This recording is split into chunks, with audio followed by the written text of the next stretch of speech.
Sadar nggak sih, kata antikris bukan cuma berarti melawan Kristus, tapi juga berarti menyerupai Kristus yang bukan Kristus. Karena sesuatu yang benar-benar palsu biasanya mudah ditolak, tetapi yang hampir benar justru lebih sulit dibedakan. Dalam bahasa Yunani, kata anti juga bisa berarti menggantikan atau berdiri di posisi yang sama. Jadi konsep antikristus bukan cuma tentang sosok yang menyerang Kristus dari luar, tetapi juga sesuatu yang mencoba mengambil tempat Kristus dengan versi yang terlihat mirip, namun perlahan mengubah siapa Kristus sebenarnya. Bahkan tercatat dalam sejarah, banyak ajaran muncul dengan memakai nama Yesus, tetapi identitas Yesusnya perlahan diubah. Contohnya pada awal kekristenan, muncul kelompok-kelompok gnostik.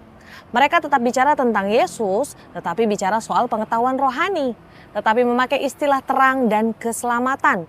Dan mereka mulai mengajarkan bahwa Yesus itu bukan benar-benar manusia.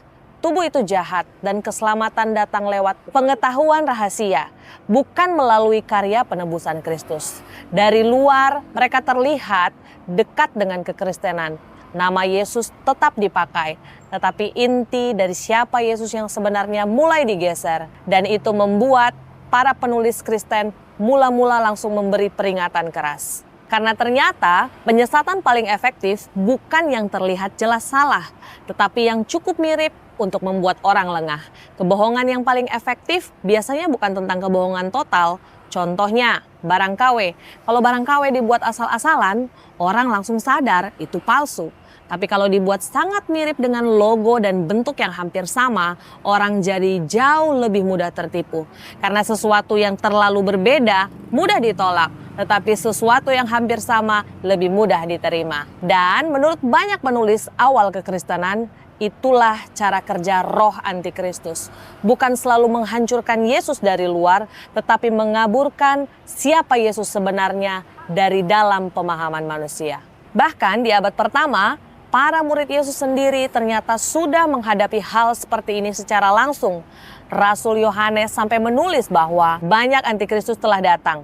Menariknya, dia tidak sedang bicara tentang satu tokoh masa depan saja, tetapi tentang gerakan dan ajaran yang mulai muncul saat itu juga.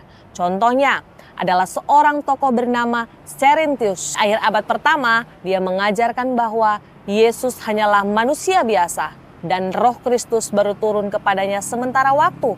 Artinya, Kristus dipisahkan dari Yesus. Jadi yang diserang bukan nama Yesusnya, tapi identitas Yesusnya. Lalu ada juga Dekotism, ajaran awal yang mengajarkan bahwa tubuh Yesus hanya ilusi, sehingga penderitaan dan penyalipannya dianggap tidak sungguh terjadi. Kelihatannya detail kecil, tapi dampaknya besar. Karena kalau Yesus tidak benar-benar menjadi manusia, maka penderitaan dan kematiannya cuma jadi ilusi. Dan itu sebabnya para rasul sangat keras terhadap ajaran seperti ini. Karena mereka sadar bahaya terbesar bukan selalu penolakan terang-terangan terhadap Kristus, tetapi versi Kristus yang sudah diubah sedikit demi sedikit. Dan secara psikologi ini masuk akal, karena manusia lebih mudah tertipu oleh sesuatu yang terasa familiar. Itulah sebabnya uang palsu dibuat mirip uang asli, bukan dibuat berbeda total. Dan mungkin itu sebabnya konsep antikristus dalam Alkitab bukan sekedar tentang sosok yang terlihat jahat, tapi sesuatu yang terlihat benar, terlihat rohani, terlihat seperti Kristus. Padahal perlahan menggeser siapa Kristus sebenarnya. Dan ini bagian yang paling mind-blowing. Kalau konsep antikristus memang tentang penggantian, maka satu-satunya cara membedakan mana Kristus yang asli dan mana yang tiruan adalah benar-benar mengenal siapa Kristus yang sebenarnya. Karena kita tidak akan bisa mengenali versi palsu kalau kita sendiri tidak mengenal yang asli.